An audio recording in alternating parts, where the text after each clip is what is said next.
Umarım ne? Ya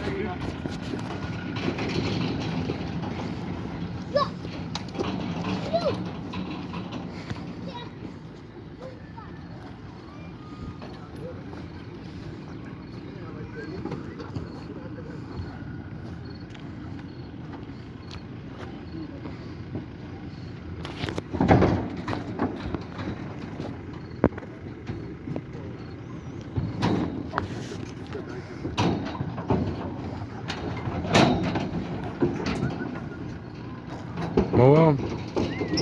Hemen.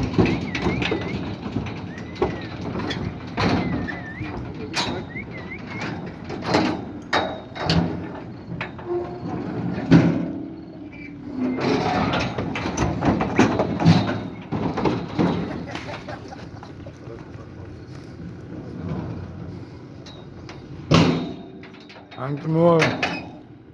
ayran meneer.